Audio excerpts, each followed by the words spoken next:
नहीं, हमने हमने ये कहा है, जी। हम भी एक महाराष्ट्र में जो महाविकास आघाड़ी है, जी।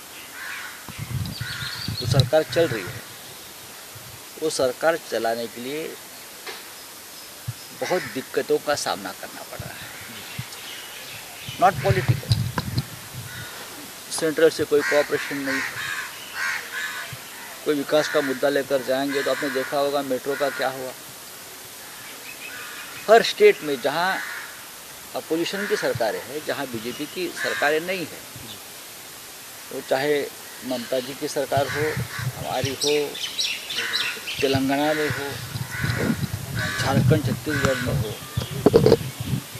इसीलिए इस देश का जो भी विपक्ष है वो एक साथ खड़ा होकर एक मजबूत संगठन की ज़रूरत है।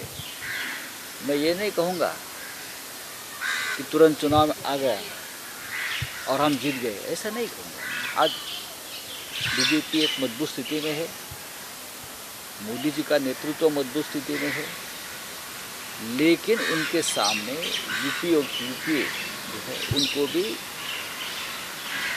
एक संग एक मजबूत ताकत के रूप में हमको बनाना पड़ेगा। ये हमने आज कहा है और इसीलिए सबको साथ लेकर चलना पड़ेगा। आज बहुत से ऐसे राज्यों में जो पॉलिटिकल पार्टीज है जो सत्ता में है, जो बीजेपी के खिलाफ चुनाव लड़कर सत्ता में आए हैं, लेकिन वो यूपीए में नहीं है। उन सबको यूपीए में आने के लिए न्योता देना चाहिए, उनसे बातचीत होनी चाहिए। हर राज्य की, हर नेता की अपनी समस्या है। सर ये कौन करेगा, आपको लगता है कौन कर सकता है ये? अब देखना पड़ेगा। लेकिन आपको लगता है कि शरद पवार अगर ये सब इसमें आगे आते हैं तो निश्चित तौर पर आज तो यूपी की चेयरमैनशिप मैडम सोनिया गांधी जी के पास है। जी। सोनिया गांधी जी ने इतने साल तक ये बहुत ही खूबी से संभाला है। सोनिया जी ने बहुत ही धीरज से और संकट काल में नेतृत्व भी किया है, लेकिन अब ये यूपीए का दायरा बढ़ाना चाहिए। अब ये कोई नहीं बता सकता कि एनडीए में कौन है, यूपीए में कौन है। पूरा माचिस का खाली डब्बा है। नाम है यूपीए एनडीए, लेकिन कौन है आपके साथ? एनडीए में तो अकाली दल भी चला गया। मुझे लगता है एक दिन नीतीश कुमार भी वापस चले जाएंगे, जिस तरह का माहौल बना है नीतीश जी के खिलाफ। हाँ। और यूपीए में कौन है कौन नहीं है उस बारे में तो खोज करनी पड़ेगी। हम भी अब तक नहीं है यूपीए में। जी। अब अकाली दल भी एनडीए से चला गया है। हाँ। तो ये ऐसी बहुत सी बातें इसके ऊपर विस्तार से चर्चा करनी चाहिए। सभी अपोजिशन पार्टी, लेफ्ट हो राइट हो जो भी हो, और उसका नेतृत्व कौन करेगा, क्या करेगा, जो सबको साथ लेकर चलेगा। शिवसेना को कौन लगता है कि साथ लेकर चलने की फिलहाल की स्थिति राजनीतिक परिस्थिति में कौन ऐसा नेता तो बहुत है। हाँ।